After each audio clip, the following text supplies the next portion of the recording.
Good evening, everybody, and welcome to the second instalment of our Digital Exchange webinar series brought to you by B&T and our very dear friends at Big Mobile. My name's John Bastick and I'm the editor of B&T, and I'll be moderating tonight's session. And what a session we have in store for you tonight. It's titled Data, Small, Medium, Large or Supersized. What is the experience telling us about leveraging it effectively in marketing?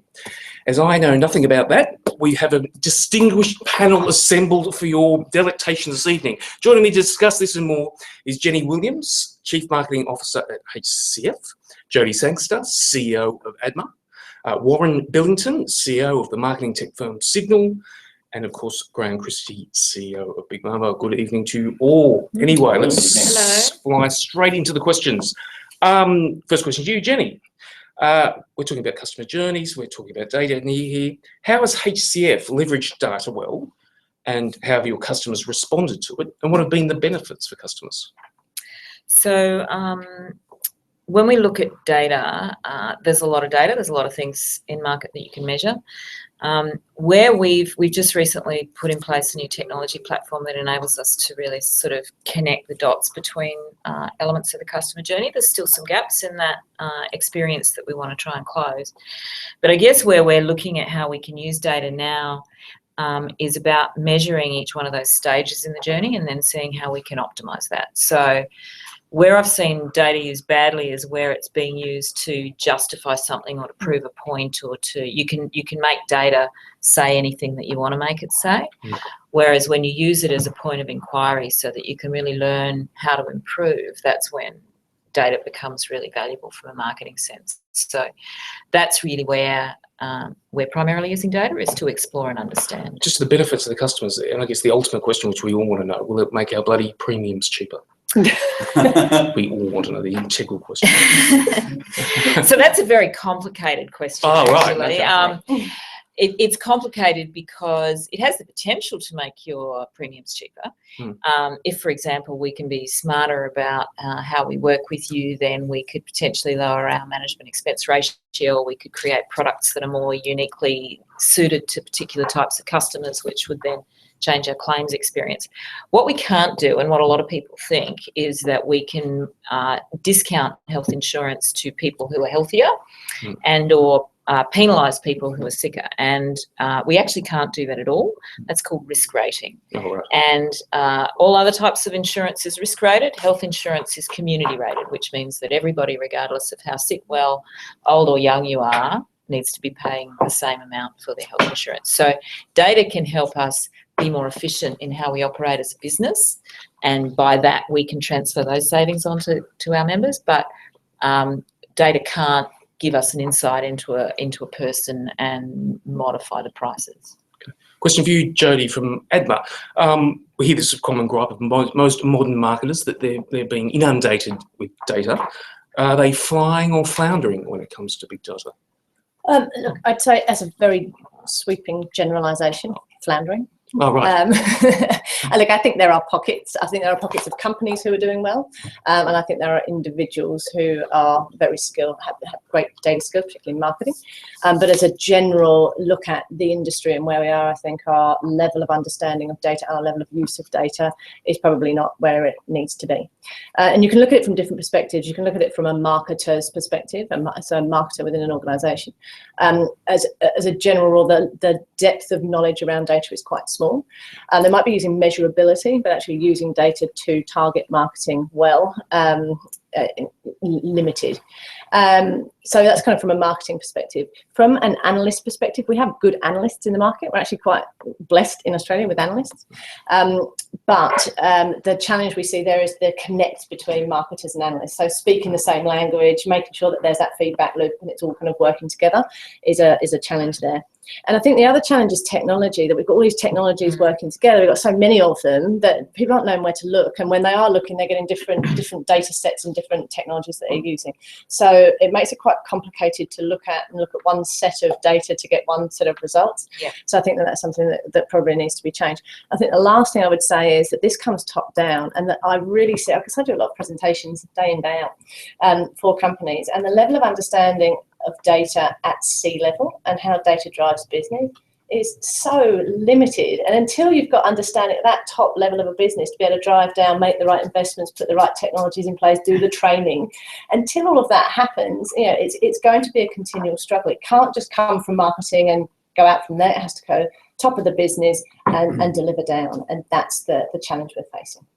Good. This is a question which I didn't have written down, but a question for you, Warren, from Signal. There was some criticism of technology there, but people feel inundated. The technology is wrong. You being a technical business, marketing tech business, would you agree with that? What can be done there?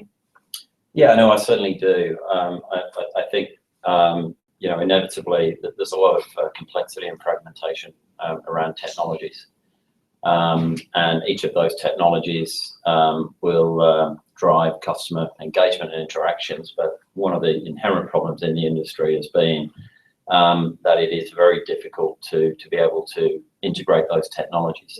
I'd say even with the integrated marketing stack, you know, I hear a lot of enterprise clients that will make an investment in a particular technology stack, but a lot of those technologies have actually been brought together through acquisition over a period of time. And one of the inherent problems is, as you're looking to engage with your customers, the ability to be able to connect those technologies, but especially share data across those technologies. A lot of those technologies are siloed within particular channels. So you're not creating that connected view of the customer, creating the single view of the customer, and that inherently becomes crucial in terms of being able to really understand the customer. And to be able to understand the customer across the entire journey.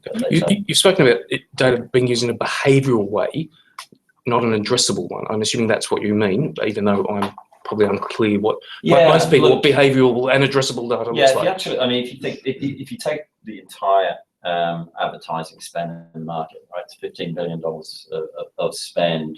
A lot of that spend, believe it or not, is still driven in certain channels by a panel of less than 3,000 people, right? Which is pretty startling. 40% of advertising is now digital. So there's a huge amount of spend. It's going to become 50% by 2020.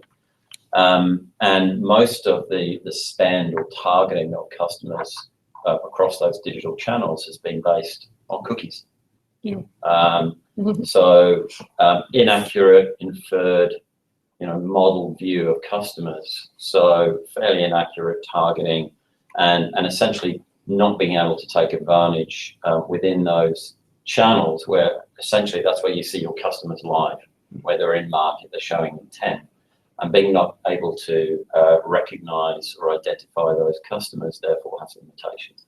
On the flip side of that, in traditional offline channels, traditional direct response channels like direct mail and email, we have a plethora of data and insights, and not surprisingly, those channels are still pretty effective. We get strong click-through rates and performance and return on advertising spend.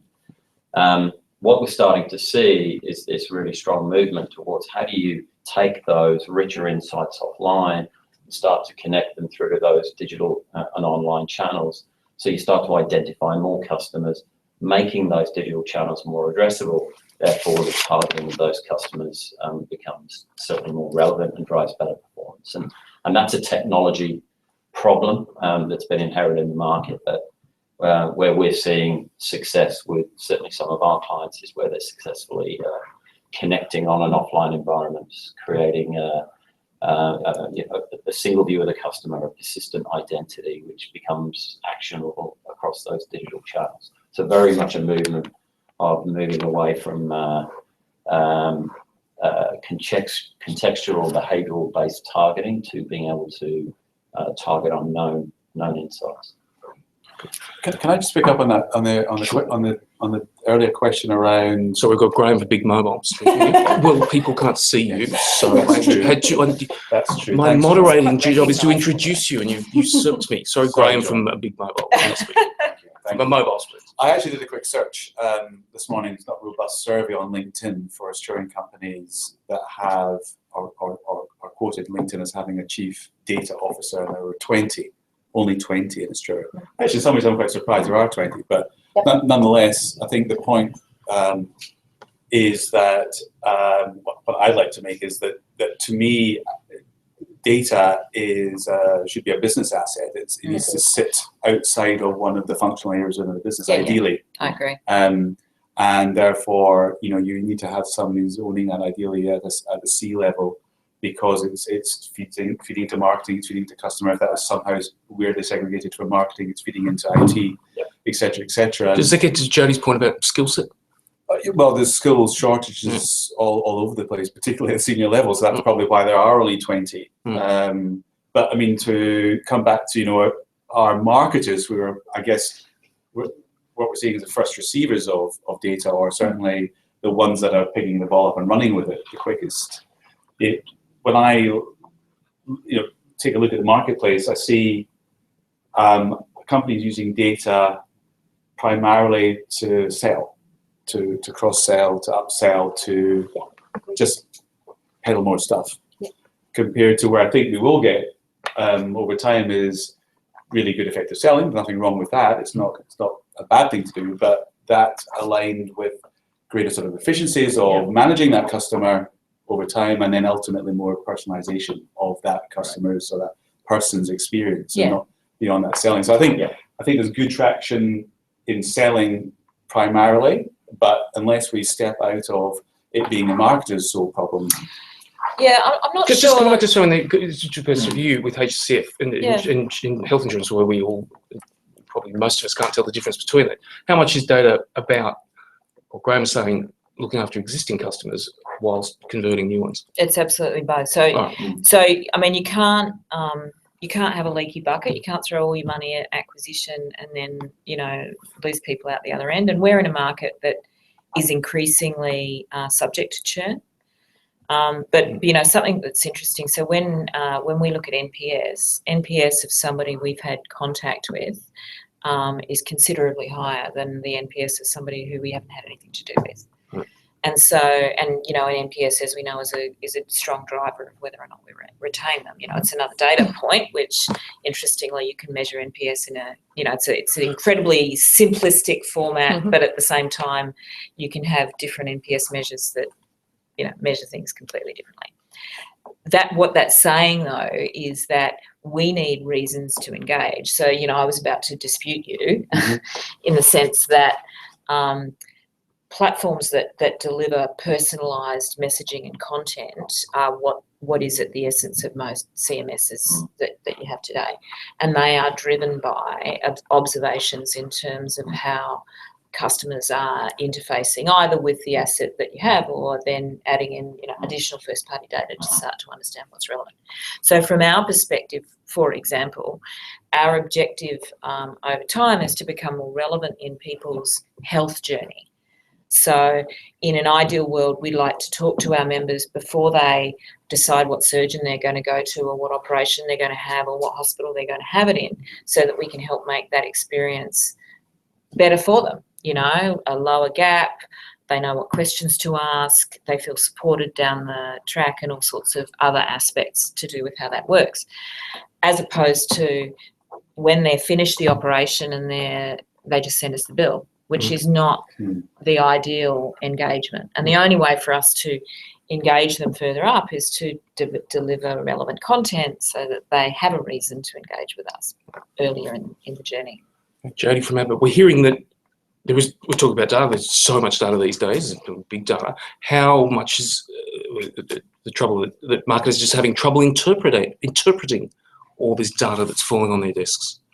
I think interpretation is one part of the issue. I think Warren's alluded to one of the other problems is the accessibility in the first place, even being able to access the data in some sort of usable form. Challenge. The interpretation of that then, which comes to Jenny's point where she's saying you can get data to tell you pretty much anything you want to.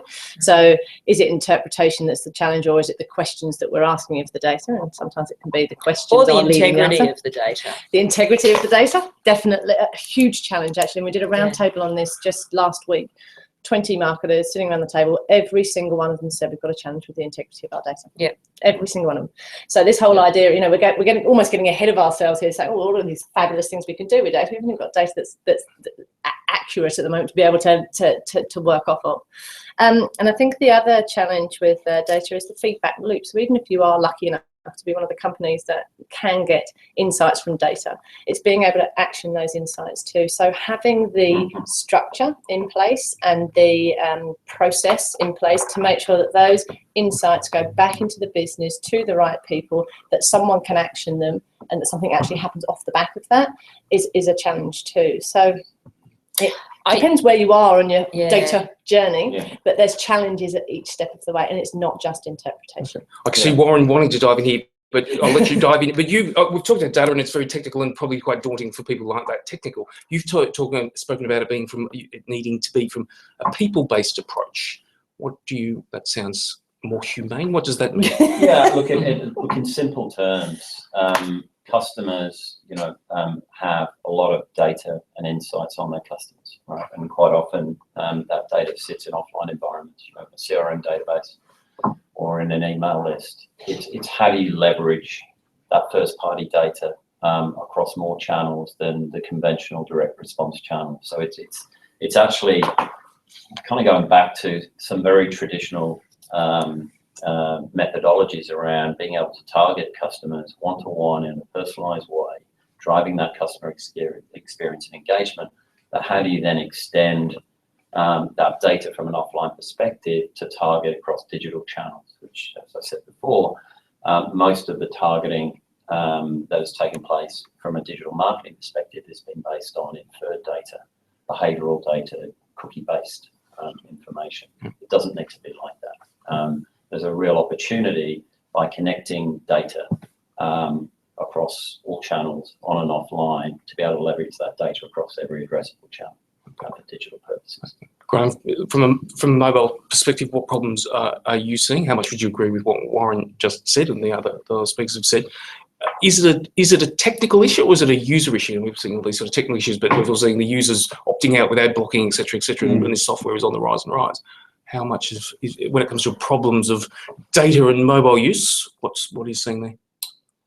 I mean, part of the issue that mobile has is that it's come after online, and that a lot of stuff that has been mobile's burden to deal with is legacy, sort of decade-old thinking, and actually cookies is a sort of classic example of that, and the mobile environment is even worse for them. So I think the fragmentation of the technology space, even in ad tech, never mind where ad tech may or may not intersect with MarTech, the ad tech can't get its act together in finding alignment that easily. It's very difficult to, even across 2 or 3 platforms, to stitch together a meaningful story on an audience, for instance, never mind an individual. So I think that there are real challenges in there, and half of those challenges are going to be better overcome by adopting a fresh approach around more absolutely identifiable, more opted-in people, rather than relying on 10-year-old type technologies and methodologies such as cookies. And we're certainly seeing a lot more of that. In the last year, we've seen certainly a lot of brands that we work with, quite a wholesale change in their appetite to share first-party data. 2 years ago, there was, actually just don't want to go in there at all. I'm concerned about data leakage, I'm concerned about privacy, et cetera, all very decent things to be concerned about. But in the course of 12 to 18 months, quite a lot of difference, and more marketers coming to our door to say, look, I've got this data, what can you do with it under the bounds of my and the regulatory space and the bounds of the contract I've got with my customer, which is encouraging, but it's still very modest compared to the sort of overall addressable. I completely agree with that shift in thinking around sharing data. It's been a massive shift in the 12 months, where companies previously were absolutely no, we can't. We think we can't share first-party data because the legislation says we can't. To we now need to find a way to share data in a compliant way. The only question I would ask around that is whether the consumer has any. Sorry, Jenny from HCF is now speaking. Please, let you be introduced. I'm sorry. No, sorry. Go. Yeah. So does the consumer actually know that that's what's happening? I mean, I remember sitting on a board, 10 years ago where, I can't even remember who it was, ACMA, I think, were getting all hot under the collar around cookies, right? And, are they an invasion of privacy? So, I sat in a very large marketing technology conference where they were talking about this idea of these first-party data co-ops and, how all we need is 3 or 4 really large customers, a couple of banks, a telco, and, we're sweet, mate, we'll be able to marry together every device, under the sun. But, were that to hit the front page of the Sydney Morning Herald, do we really, hand on heart, feel that consumers are happy for that information to be shared? Do I really want somebody who I have no relationship with to have access to the fact that my iPad marries to my iPhone, which marries to my desktop? And by the way, my son, who's a chronic gamer, works on it too, and what I'm doing and what he's doing are very different things on my iPad. But, what I'm scared when I just look at my own photo library these days, so these are things where I'm not sure that, yes, from a marketing perspective, they are a great initiative and they give us great opportunity, but there is that creepy line, which is not just about what does the legislation enable us to do, it's actually what do consumers want us to do. And but I think it's a very difficult thing to educate a consumer on. I think that's the challenge that we face, and that's the challenge somehow as an industry we need to overcome, because this is going to come to the fore and quickly. It's not a conversation that's not going to happen. It is going to happen, and it's going to happen sooner rather than later. And trying to explain it is really quite tricky. When you're getting down to, we've de-identified data, and we're developing our understanding of customers on an aggregate basis, but it can kind of come back to knowing more about an individual. It's a really hard story to tell, and I think we've all got a duty so to make sure this story is understandable. How much would we be surprised as consumers how much information data our health funds had on us? Would I be shocked to know that my health fund knew my wisdom teeth out 20 years ago? If you had it out with that health fund, then I think you'd be an idiot to think that when we paid the bill, we threw the data away. If we paid the bill, we've got the data. Did you know I bought a carton of smokes at Woolworths on my No, I didn't. What's on? Oh, no, I did. No, they don't know that. No. And in fact, that debate about whether or not smokers should be charged more money for health insurance has been squished like a bug in the election campaign. So I'm not sure that that's going anywhere anyway. But, the reality of what people collect on you, yes, we know the health incidents that you've had that have gone through the claiming process. We don't know how many times you've gone to the GP. We don't know what you buy from the chemist. We don't know, any of those things. But obviously, if we're paying a bill, then that bill's got a ledger entry for us. I can see Jodie Sangster dying to say something. No, I wasn't. Oh, okay. What's that, not like you? I was. Oh, hang on. Someone else. Graham from Big Mobile. He's dying to say something. I'll throw you in.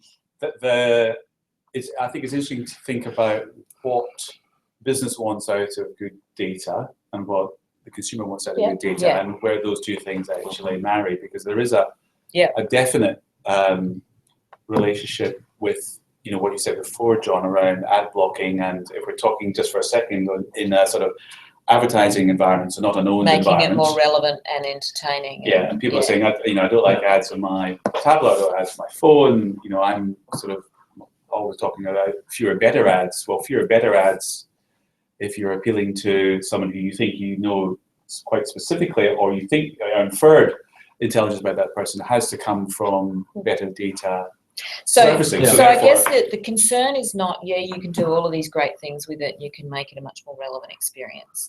The bigger concern is, what about if your objective is not about creating a better experience? Actually, it's just about what you might do with this aggregated data. And can I throw a Warren from It's Sydney that duty of care that a brand, that's the bit that I think. Well, But can I add one thing on that? Yeah, It's yeah. about trust. This is Yeah. about trust. And as a business, there needs to be, across every single aspect of that business, an understanding of the role that trust will play into the future. Yeah. And it's not just a marketing issue. No, it's no, across I every part of that absolutely business. And I agree. do think that will be a business differentiator moving into the future, is the companies that can hold themselves out as a trusted brand because of what they do with data and how they handle their data and how they store their data, and the companies that can't, and cross that line between, I actually thought this was quite useful, to, oh dear, you've gone too far. Yeah. Yeah, I was also going to just make a comment. We also think about this whole perspective around the sharing of data and physically sharing of data with permissions between two companies, second-party data sharing. So you're enriching the profile of that customer, but then also sharing identity. And inherently with identity, you're completely anonymizing a data set. You're connecting to build scale and reach. So when you target a customer, as you do through Facebook or Google, so you're targeting your own known customers and you want to be able to maximize the reach of those customers. That's possible because of identity scale. So we have a perspective that that is less sensitive. You're bringing together identity. You don't know, you're matching two keys. You don't know who you're matching against, to essentially just identify more of your own customers who might be anonymous. A lot of one of the big issues people, advertisers have is so few people, register or authenticate. So you don't know who they are. Are they an existing customer, not an existing customer? And being able to increase the reach and addressability of those customers that are previously anonymous through that identity network allows you to target and personalize the engagement with your existing customers and drive a better experience. It's more relevant. Yeah, we're talking about sharing data. Jodie was talking about that. I don't know, Signal released a report at the start of the year, I think it was crystal balling what data would look like over the next sort of 12 months. I thought there was an interesting thing about sharing data, and we've all got loyalty cards for every different store we now walk into. You were prophesising, for want of a better word, that we'd see a coalition of loyalty programs. What is that, and what will that look like? Well, whether it's loyalty programs, but I think it's, to my former point, there are a number of our clients that are looking to increase the addressability of their customers. They want to be able to drive better experiences, personalization, whether it be off network for media targeting or across their own properties.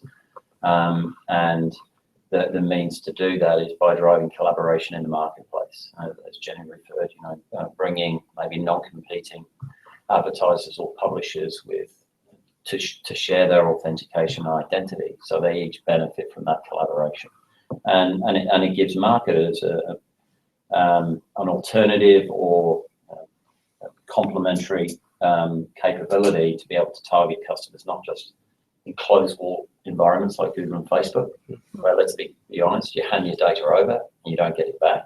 That should be an issue to customers, right? They're giving their data away.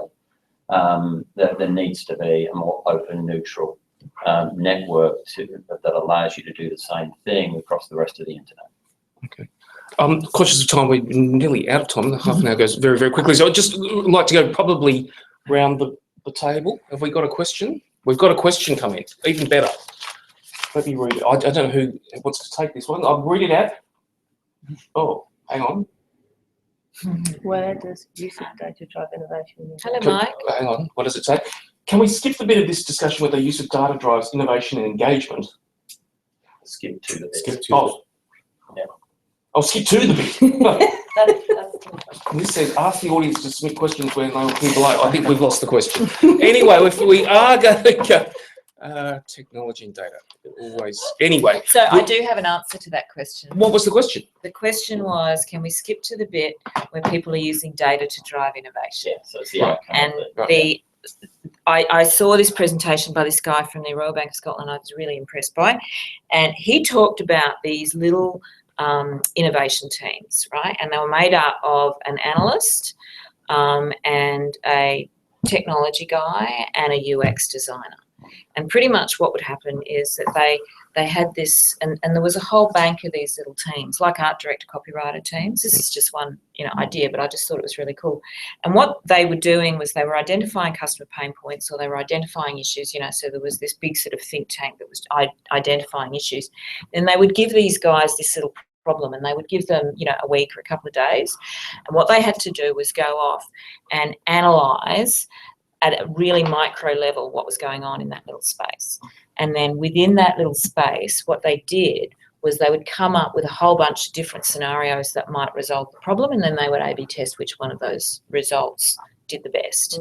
And that's how they were consistently, and that was mostly on their site experience, but it was an example of where the data was being used to identify surgically where are the biggest pain points and, quantify what they meant. And then what I thought was most interesting was that the data analyst who was constructing both what's the problem and what are the possible solutions, but then also setting up the A/B testing to analyse what worked and what didn't, was coupled up with a creative and a tech guy to just freaking make it happen. Yeah. I mean, absolutely spot on. We can talk about data and targeting, being able to personalise the engagement, but unless the offer, the content, if that isn't there, the creativity in terms of the execution of the message then. So what was the objective there, Jenny, in terms of that was just the KPI was improve the customer experience on the website? Yeah.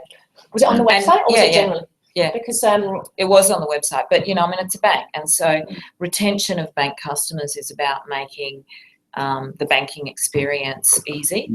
So UX has been a huge thing in banking, but in many organisations, customers interact with you online. It's not just about an offer, it's about an experience. So, well, what I really love about that example, which I hadn't heard about, is that too often I think the problem or the challenge of data and making work for you becomes this sort of medium to long-term ambition, and it gets the needs of the business, the tactical needs of the business to drive revenue from customers and to hit all those sort of monthly and quarterly KPIs is somehow at odds with the sort of strategic aim of using data. But that works really well because you're hot housing in the moment, you do little sprints along the way to say, here's a problem, let's fix it, here's a problem, let's fix it.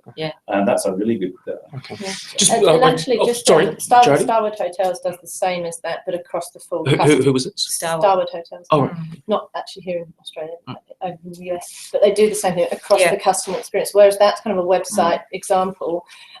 Starwood are using social listening tools to see where their customers are complaining about them, where are the trends and themes, and to Jenny's point, fixing them as they go along. And they're coming up with some great innovations, which must just, as a customer, you go, that's great, that's just solved one of my problems when I'm dealing with a hotel. I think it's a case study. You can look at it online, it's really worth it. Okay, just got very conscious of time, and we are probably out of time, but I do want to, I think this is a good point to finish on. I'm going to ask each and every one of you to say it in a brief and intelligent way, to keep it for the brevity.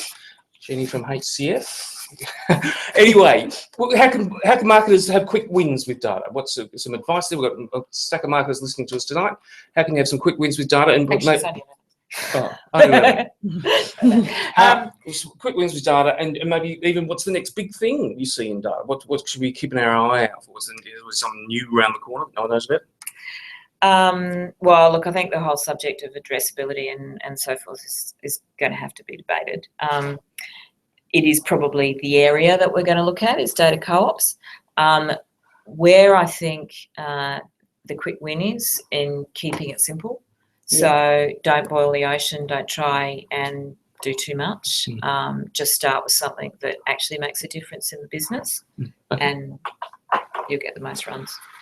Jodie from ADMA, quick wins with data, and the next thing to keep our eyes peeled on. Look, I think in terms of quick wins, there's a couple of areas. One is, as we've just said, you can do something really simple that really changes the customer experience. So setting up a team of people who can be constantly monitoring, I mean, even if it's only social media monitoring and looking what's happening, not on your own social channels, but broader than that, and taking that back into account and seeing where people are talking positively and negative about you and responding to that as a business is a really quick win, and it's a relatively easy thing to do.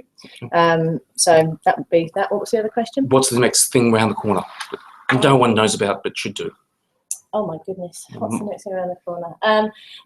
more on the technology side. And look, I do think it's just another channel, but I think it's a channel that's going to change our lives that we need to be mindful of, is virtual reality. I think as much as it is a channel, it shouldn't be seen as a gimmick. The difference that can make to customers' experience is phenomenal. So I think it's one to watch. Okay, Warren, quickly to you. Yeah, just Quick wins. Quick wins. There aren't many clients that I see do this, but focusing on controlling and connecting your data around an agnostic data layer. So you're able to connect all of that data as a single identity.